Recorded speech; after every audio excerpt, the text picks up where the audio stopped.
Okay, så det jeg først vil gøre, det er at gøre rede for enhedscirklen. Så jeg tegner en cirkel her.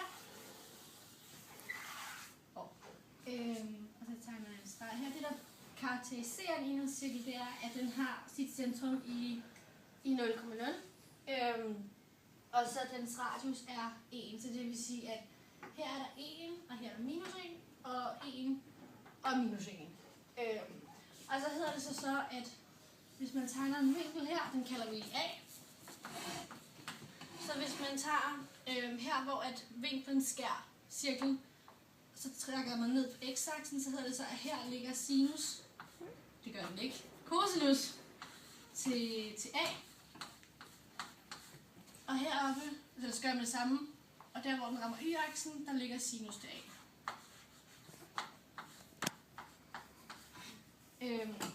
Så hvis vi også laver en trekant her,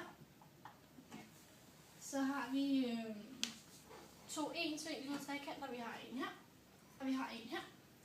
Og så kalder vi den her for sinus til A. Hvor den er ret, og den her også. Og så kalder vi den her for E, og så har vi C, og B, og A.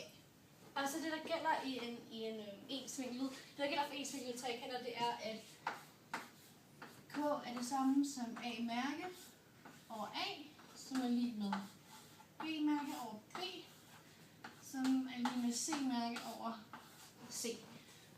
Og det kan vi så også gøre her, hvor vi så siger, at K er lige med A over sinus til A. Og så siger vi B, som er det samme som en cosinus til A, eller over cosinus til A. Og som er lige med C over 1. Det man så kan gøre, det er, at vi kun vælger at tage, jeg vil gerne vise cosinus, så vi vælger kun at tage, så vi fjerner den her, så der står K er lige med B over cosinus til vinkel A er lige med C over 1. Og så når der står over 1, så står der faktisk også bare C. Så det man kan gøre, det er, at så ser den sådan her ud. B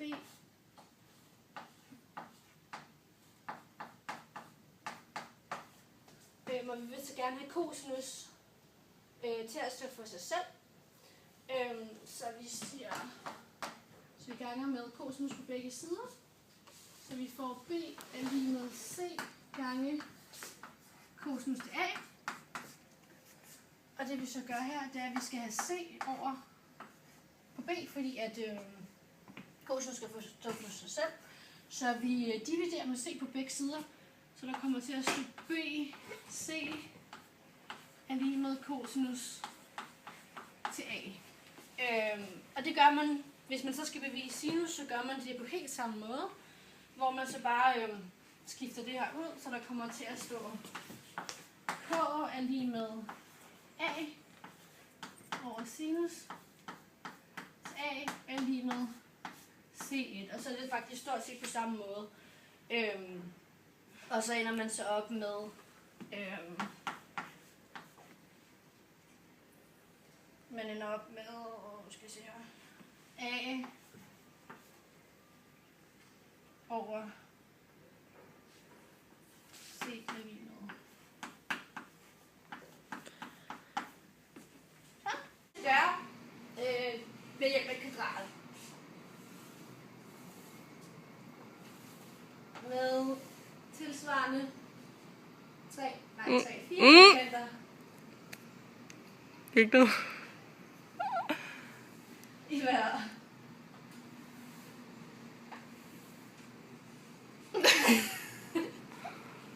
You can make it work. You can make it work.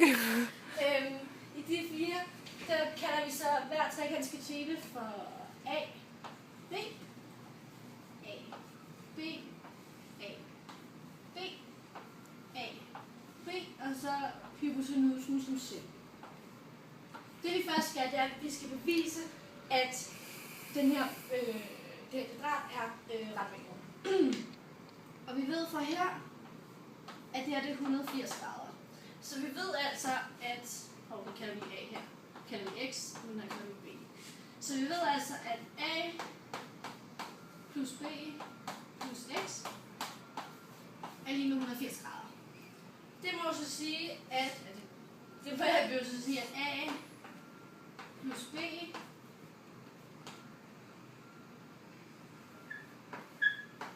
er lige med 90 grader.